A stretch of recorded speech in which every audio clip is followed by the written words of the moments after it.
YCP కార్యకర్తలపై దాడులతో చంద్రబాబు ఏం సాధిస్తారని మాజీ సీఎం జగన్ ప్రశ్నించారు. పాలనపై దృష్టి పెట్టకుండా దాడులను ప్రోత్సహిస్తున్నారు.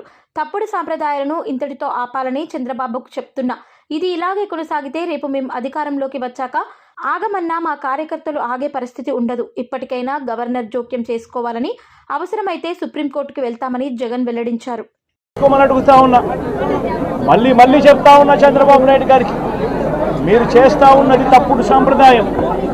ఇది కనుక కొనసాగింది అని అంటే రేపు పొద్దున ఏం జరుగుతుంది అని అంటే, ఈరోజు మీ ప్రభుత్వం ఉంది, చాలా వేగంగా మీ ప్రభుత్వం కూడా తుడిచిపెట్టుకొని పోతుంది. ఆ తర్వాత మళ్ళీ మా ప్రభుత్వం వస్తుంది.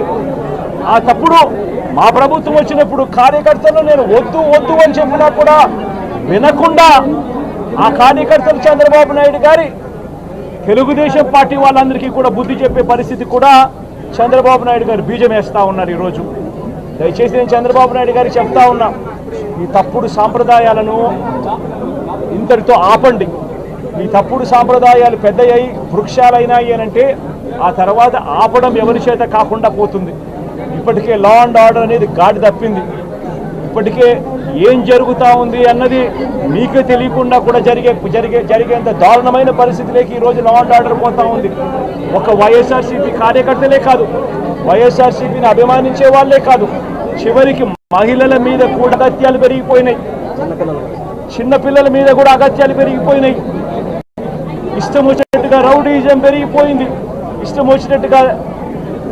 వచ్చినట్టుగా ఎవరికి బుద్ధి పుడితే వాళ్ళు చేస్తూ ఉండే కార్యక్రమాలు జరుగుతూ ఉన్నాయి. లా అండ్ ఆర్డర్ పూర్తిగా గాడి తప్పిన పరిస్థితులు కనిపిస్తూ ఉన్నాయి. ఇప్పటికైనా చెప్తా ఉన్నాను, హెచ్చరిస్తూ ఉన్నాం, మరొక్కసారి కూడా చెప్తా ఉన్నాం. శుక్రవారం ఈ మధ్య కాలంలోనే జరిగిన ఇంకొక ఘటనలో ఏకంగా చంపేసిన ఘటన చూసాం నంద్యాలలో. శుక్రవారం నేను అక్కడికి కూడా పోతా ఉన్నాను. ఆ ఘటనను కూడా ఒకసారి రాష్ట్రం దృష్టికి, దేశం దృష్టికి కూడా తీసుకొని పోయే ప్రయత్నంలో భాగంగా అక్కడికి కూడా వెళ్ళి జరిగిన అగాత్యం, జరిగిన అన్యాయం అక్కడ కూడా హైలైట్ చేసే కార్యక్రమం కూడా చేస్తాం.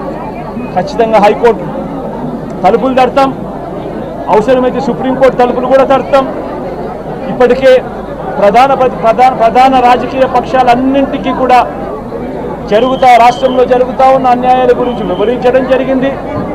ఇక హైకోర్టు, సుప్రీంకోర్టు గడపలు కూడా గట్టిగా వాళ్ళ తలుపులు కూడా కొట్టే కార్యక్రమాలు గట్టిగా చేస్తాం. రాష్ట్రంలో జరుగుతూ ఉన్న ఈ అన్యాయాలు, ఈ ఆక్రందనల మీద ఎందుకు ప్రెసిడెంట్ రూల్ విధించకూడదు అని చెప్పి కూడా గట్టిగా వాళ్ళని అడిగే కార్యక్రమం కూడా చేస్తాం. గవర్నర్ గారిని కూడా ఈ విషయంలో కలగజేసుకోవాల్సిన అవసరం ఉంది అని చెప్పి కూడా గవర్నర్ గారిని కూడా ఈ సందర్భంగా విన్నపిస్తూ ఉన్నాం.